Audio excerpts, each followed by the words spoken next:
Hello and welcome back. For this section, we're going to discuss biosecurity. So let me go ahead and get that up for you. Okay, so we're going to talk about biosecurity today. And of course, my name is Emily Nolan. And I really learned most about biosecurity when I did my last and final clinical rotation, which was a regulatory clinical rotation. I worked with the USDA along with the Florida Department of Agriculture in order to learn about biosecurity and how they use different biosecurity protocols in order to regulate the animal production in our country. So that's from actual producing of animals and buying and selling those to the products they produce: milk, eggs, dairy, other dairy products, meat, and a variety of assortments. And and this kind of goes back, when we talk about biosecurity, this kind of goes back to us talking about zoonotic diseases. So let's go ahead and jump right in. So biosecurity is the security from exposure of harmful biological agents, also the measures taken to ensure this security. So when we talk about zoonotic diseases, we talked about different risk factors, critical risk points, fomites, things like that, how diseases are transmitted. So biosecurity is your focus on minimizing those risks, minimizing the risks of transmission, minimizing these critical points, and making procedures for the minimization of risks or exposure from harmful biological agents. So biosecurity is the protocols that we do and use every day to make sure that we are safe and our animals are safe. So why is biosecurity important? Kind of already went over that. So it's prevention of disease spreading. So both zoonotic and species-specific diseases. So species-specific diseases are diseases that's going to be passed, for example, from one group of pigs or one pig to another group of pigs or another pig. It's only a disease that's going to go from that species to another animal of that species, not from human to animal or animal to human. So different types of diseases, we kind of have talked about: bacterial, viral, parasitic infections. So parasitic infections are something that we didn't talk about at length. Parasitic infections are things like amoebas, worms, tapeworms, heartworms, anything like that. It's another organism that is a parasite living on a host, an animal or a human. Those can both be zoonotic and species specific. So interstate disease and out-of-state disease spreading, we'll go into that a little bit more detail, but if you were taking your animal out of state or to another county or a different area for a market or a show, we want to make sure that we're not spreading disease from one area to the next. And then diseased animals at the market, we will go over that in a little bit more detail. So how can we achieve biosecurity? So we've talked about a lot of these things before when we talked about animal health and husbandry, when we talked about animal behavior, when we talked about zoonotic diseases, making sure that we're having a healthy, happy, safe environment for our animals. So I'll quickly go through these because we've talked about them before. Regular physical exams or inspection of the animals for evidence of disease.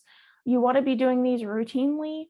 And even a short physical exam, I know it can kind of be hard when you have multiple animals that you're trying to work with, a whole herd of animals you're trying to work with. So even the smallest or minimal physical exam can catch illnesses. And of course, the more detailed the physical exam or the more thorough the physical exam, the more you're going to catch or the better it will be. However, it's better to do a minimal one, even if it's just visual, than none at all. So it's not a do it or not do it. It's a do some type of it at some level of a physical exam. And again, I always recommend doing a more detailed or thorough physical exam. However, when you're working with herds of animals or even animals that aren't used to being handled by people, even just a visual physical exam, can make or break or make a big difference when you're trying to weed out disease. Of course, proper veterinary care and disease treatment. Follow your veterinarian's guidelines for the animal and whatever they recommend for their care or disease treatment. If they have a disease, make sure that they're getting treated for it, and making sure you're getting the correct and appropriate preventative care recommended by your veterinarian. Education of disease prevention. If you have a farm or a different one of these sites we're going to discuss, making sure all of your employees or people who are volunteering or guests or anything like that, they're going to be in that area or working with your animals, they need to be educated on how to minimize the risks and how to minimize disease prevention. Cleaning and disinfecting of all equipment, and that's super important to make sure that anything that's going to be touching the animal or working with the animal is as clean as possible. There's no fecal matter, anything like that. If you do have a sick animal in an environment or an enclosure, making sure that enclosure is cleaned before other animals go in there, or even just routinely to make sure the animal's not getting reinfected. And of course, personal protective equipment, PPE, make sure you're wearing the appropriate PPE for whatever site you're at or whatever environment you're in to protect yourself and keep yourself safe. We talked about that at length with zoonotic diseases to make sure we're not contracting a disease from the animals we work with. So just continue that. That is a procedure of biosecurity to make sure that you're preventing the disease risk. Containment in case of an outbreak. If you find that during your physical exam, you have an animal that is exhibiting symptoms of illness, making sure that they are put by themselves or contained, that you're wearing the appropriate PPE and everything is cleaned, and making sure that you are not spreading that disease from one sick animal to healthy animals that may be on the premises. Regular screening for disease. Wonderful example that we've already talked about is the Coggins test for screening out equine infectious anemia. We do not have a vaccine for that, so we have to make sure that they are negative before they are socializing with any other horses and making sure they're not spreading that disease. Of course, there's plenty of other examples for different animals. That's just one I know we've talked about recently and may be fresh in your mind. But if you have any other of these animals, make sure that you're doing the regular screening for disease that your veterinarian recommends for that animal. Proper documentation and identification of livestock animals. We've talked about this at length, making sure you have proper record keeping and making sure that, of course, any identification that you use is accurate. So I'm going to touch on this because we haven't talked about this as much. So identification of livestock, you're going to have a few different ways that you're going to identify your livestock. Most of the time, goats, pigs, cows are all going to have tags that are in their ears. They're going to have ear tags with numbers or labels or whatever you use. Sometimes you'll use branding for cattle for that way you know what ranch it came from or where it's going or anything, what number they are, so that way you can identify these animals. A lot of times, certain breeds or species are going to look the same. So if you have 20 pigs and they're all pink and beautiful, you know, it's going to be kind of hard to tell them apart. So having a tag or something like that on them, make sure you know that you're vaccinating or getting the correct medical care for the correct patient. Another form of identification I talked about a little bit was branding. We use branding for cattle and horses. There's freeze branding, dry branding, things like that, making sure you're identifying those animals. And then last but not least, we use this a lot in companion animals, our dogs and cats, but we also do use it in horses, which is microchips. And you guys have kind of heard about that. It's a little microchip that we implant right underneath the skin. It comes with a number. And so if your pet or your animal does get lost or we need to look them up for any reason, we just scan a microchip scanner over the top and it'll read out a number. And then we enter that into our system. So a lot of veterinary clinics, they'll have the microchip number into their medical records. So if you don't know the animal, so the animal was to get out, it's found, you can look them up and say, oh, they've had a rabies vaccine, they're not dangerous, they're up to date on their vaccines, they have this medical condition. We've had a lot of diabetic patients get loose. In my years working as a vet tech, they would come in and we'd be like, oh, well, this is, Fluffy Smith, and This is its microchip number. We've looked up its medical record. It's up to date on its vaccines, but it is diabetic. So we preemptively, when it comes into the clinic, we'll take a blood glucose, making sure that its blood sugar is not abnormal. Sometimes if they haven't been eating, they'll have low blood sugar, they'll have other medical conditions that we want to make sure that we're keeping up with. And sometimes this can be used for horses when you're using their identification. If you have their microchip number, sometimes you'll put that on your Coggins test. Sometimes the veterinarian can look it up if you've bought or sold a horse and you didn't get the paperwork. You can scan the microchip and then it'll pop up and you can go to that vet's office. You can say, this is the microchip. They'll look it up and say, yes, it's had a recent Coggins test. It was negative, positive, whatever. So that's super important to make sure that those are accurate and up to date and that you're keeping those as part of your records. So some locations where biosecurity is important, the production site, which we'll talk about, market, meat production, or the slaughterhouse where we actually, process animal products, meat, dairy, things like that. And then of course, reference laboratory. So I went through each one of these places when I went through my rotation, and I'll go over what I observed there and some of their protocols that they used at each one of these sites. So of course, the first site, our production site, is the farm. So there's a 30-day quarantine for new animals. And so when you have a new animal, we've talked about this before, making sure that they stay in quarantine for 30 days before you add them to the herd. Field rotation. So a lot of times a lot of farmers, and of course the Quincy farm here at FAMU, will section off different pastures and making sure you rotate your herd of goats or cows or whatever through a new field every so often. So sometimes they'll do once a month, every 3 months, things like that. And what this does is it allows two things. One, allows the grass to come back. So that way, if they're grazing animals, that way they have good fresh grass to eat. And two, it lets them not reinfect themselves, because if they're defecating in that area and they have a disease or an intestinal parasite, and then they go and eat where they've defecated, then now they're reinfecting themselves with a parasite or disease. So you want to make sure that you're rotating through to make sure that they're not reinfecting themselves with any type of disease. So appropriate vaccination and disease testing. Of course, we've talked about this before. Accurate medical records, making sure everything stays up to date. And of course, correct and secure identification tags and microchips. So if you look at this picture here on this slide, you can see that that is me tagging one of our cows at the farm. This was years ago, but I don't know if this cow is still at the farm. It may have moved on to a next phase of its life.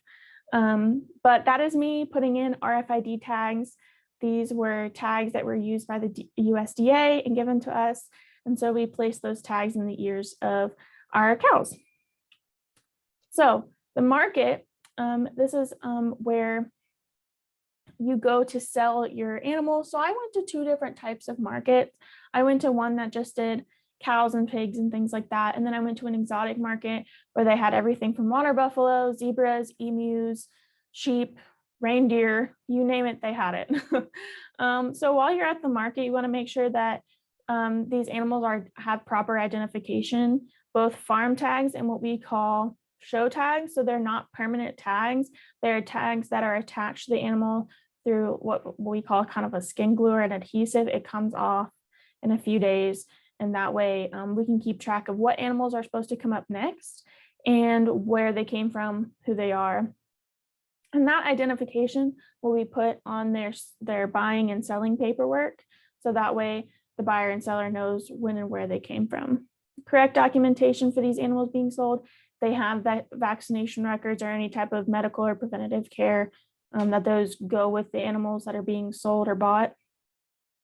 Inspection of quality of health for these animals. So when these came in, they had to go in through a checkpoint.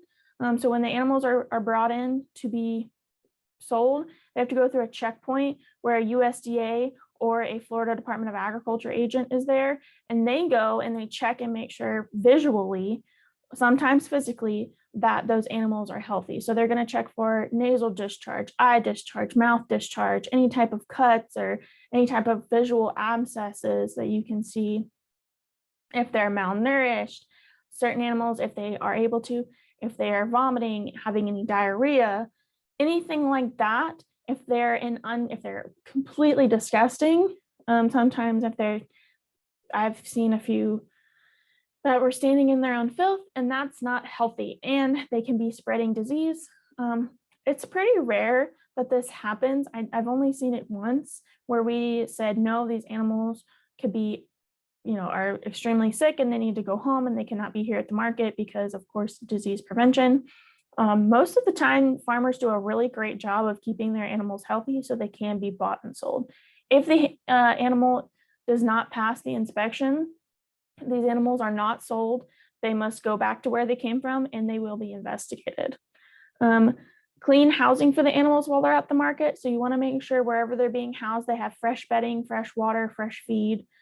So this falls onto two different regions. So one of these can be the responsibility of you, making sure your animal has clean food and water. And some of it can be the responsibility of the people working the market, making sure they have fresh bedding or a fresh area to be. So definitely check with the market, see what they offer. That's going to be varying based on the market that you're at. So of course, disinfecting the market area pre and post auction, pre when the animals get there, and of course post after the animals leave. Any personal handling of the animals, these people should wear appropriate PPE, and that's different based on what animals you're handling, and if you are the owner of these animals, or if you're working the market, or if you're a guest, or whatever. Documentation of animals being bought and sold also should be accurate. We've talked about this at length, making sure that everything for these animals, documentation or medical records wise, is accurate. Meat production, so the slaughterhouse. So I had the wonderful experience of going to Bradley's meat market. They do a wonderful job. They're extremely well done on how they produce their animal products, from the slaughtering of the animal to the cleaning of the animal to the packaging of the products. Everything was done well. Another place locally, Bradley's is here local and close to Tallahassee. And then, of course, another place that is local here, I am in Jefferson County working. And another place that we have here that is local is Johnston's Meat Market, and they also do a wonderful job of making sure that everything is biosecure. So healthy animals are being slaughtered. We're not going to slaughter sick animals. They could be carrying a disease and their products could be diseased, and we don't want to pass that along to consumers. Animals are humanely slaughtered. This is an extremely important part. We don't want to stress animals. We don't want this to be we don't want them to be harmed in any way. That's just a key part of animal welfare, which we have talked about before. So the carcass, which is the dead body of these animals, is inspected for any abnormalities. If they have an abnormality, they do not use it. That meat will not be used, and it is disposed of appropriately.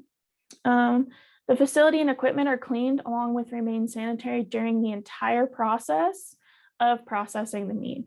So we want to make sure the equipment that you're using, the facility, the walls, whatever you're using is clean. Of course, that keeps you from transmitting disease or contaminating any of the products or the meat that's being packaged. Inspection of equipment to ensure that it's working properly. If it's not working properly, of course, it can contaminate your products. Processed meat should be packaged correctly. If it's not packaged correctly, it can lead to bacteria or viruses or anything like that contaminating the meat, and then that potentially being sold to a client or a customer, and then that being ingested and of course causing someone to be sick. So we don't want that. That would not be biosecure. Documentation for transport of meat, both interstate and internationally. So you have to have documentation of where the meat came from. If it's traveling out of the local area, it is super important, because if someone in another area was to get sick, first of all, that's not very biosecure. Second of all, you need to be able to find out where they got sick at and shut that down, shut that operation down, completely clean that, discard any of the other meat, any other products to make sure that no one else gets sick. And of course, wear your PPE when you're working in a slaughterhouse environment, making sure that you're not getting sick. If you have some type of disease that you don't know about, you're not giving that to another person. So minimizing risk. And all of these things apply and are used other than the animals being slaughtered for a dairy situation. You don't slaughter your animals when you are collecting dairy products. However, making sure that all of these things, you have healthy animals, there's no abnormalities, making sure that it's packaged correctly, all of those things can apply to a dairy setting or an egg setting or anything that is another animal product. So reference laboratories. So I was able to go to a lovely reference laboratory here in Tallahassee, and these are some protocols that they use to make sure that they are maintaining biosecurity. So this reference laboratory did a lot of testing for avian influenza, which is a zoonotic disease. And they did some other equine testing, coggins, along with some genetic testing as well. So they need to really make sure that they are biosecure, so they're not contaminating the samples, they're giving accurate results for the testing that they do, and they are not spreading disease to their workers, guests, or the general public after they leave that area. So ensuring that any possible disease samples do not come in contact with animals or people and have the potential to create an outbreak. So making sure that everything is kept contained. People are wearing their proper PPE in case there was a spill or an accident. They are protected and they're not going to spread that. Proper identification of the samples. This is good for two reasons. One, you're giving the correct results of the testing that you're doing that people pay a good amount of money for. You're giving the correct results to the correct owner or the people who requested it or the veterinarian or anything like that. Also, that you're not contaminating results, making sure that one sample isn't getting mixed up with another sample and you're correct in your reporting of those results. Inspection of the equipment, making sure that it all works properly. You're not getting false negatives or false positives or anything like that. You need to inspect your facility to ensure that the building is equipped with the necessary resources in case of an accident or contamination. And so let's go over different things that need to be in the facility. So an MSDS is a material safety data sheet. Those sheets go over different chemicals that are in the environment, different biohazard biological agents that are in the environment, and goes over what you need to do if you are potentially exposed or have an accident with one of those agents, whether that's clean and how to clean it, or if you need to wash with a certain way, or you need to go to the emergency room, anything like that.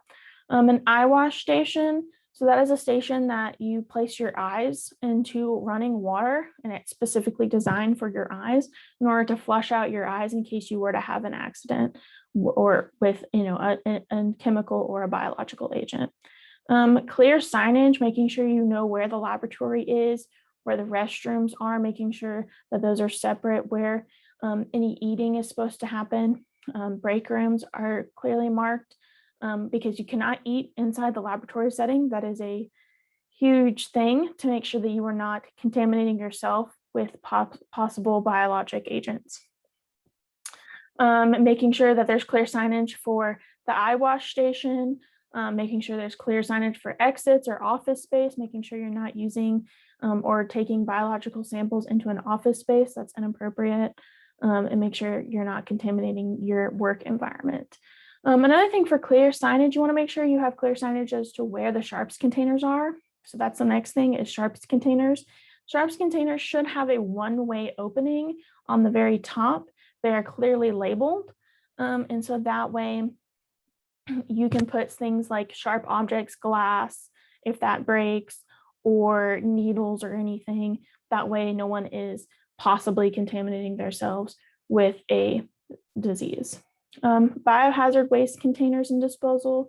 When you're disposing of these samples or any type of tissue or biological agents, they have to be disposed of a certain way. Also, you have to let those people know that it is a biological agent, and that way it is disposed correctly, but also that way they can wear the correct PPE to protect themselves from that biological agent and the potential of spreading disease.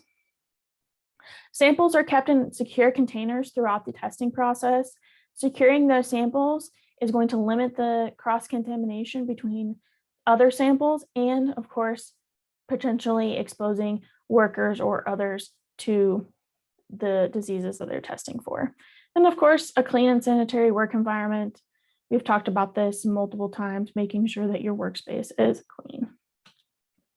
So to sum up, what do all these locations have in common? Proper documentation is of course a key one, proper PPE, identification of the animals for whatever you're doing with them, cleaning and disinfecting with the right chemicals, the entire environment, equipment, sometimes the animal, regular inspections of the animals, your environment, your equipment, anything like that, to make sure that you're limiting those critical risk factors for spreading disease.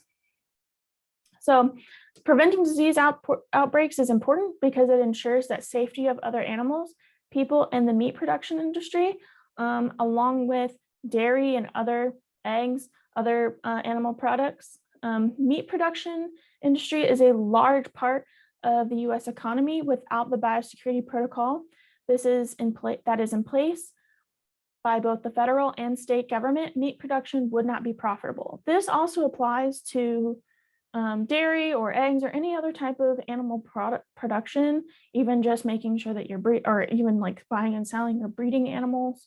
This is also super important. It's a large part of our economy. Animal industry is a large part of our economy. And we want to make sure that these people are making money so that way they can pay for their veterinary care. They can pay for new bedding for their animals. They can pay for the good environment. Also, they need to be able to feed themselves. That's a large part of why they do that. Make sure they have food on the table, they have shelter, they have all these things, and they want to take care of their animals. So these are some of the, we're excited, some of the places I got my information from, along with experience. And of course, these are some cows that were at the farm that I tagged. These are some calves that I tagged. It was a wonderful experience, and I am so thankful that I got to experience that in vet school and actually get some practical knowledge, and it was a great experience. So normally if we were in person, I would say, hey, if you have any questions, ask them. But since we're not, go ahead and send me an email at emily.nolan@famu.edu or give me a call at the UF IFAS Jefferson County Extension Office. I'm here 8 to 5, Monday through Friday, so please don't hesitate to give me any questions that you have. And so that's the end of biosecurity. I hope you guys learned a lot. Send me your questions, whether that's about why are vet techs important, whether that's about animal behavior, whether that's about animal health and husbandry, zoonotic diseases, and of course, biosecurity. Send me those emails, give me those phone calls, and I hope you guys learned a lot. And don't forget to use everything you learned when you're working with your animals or others. Have a great rest of your day.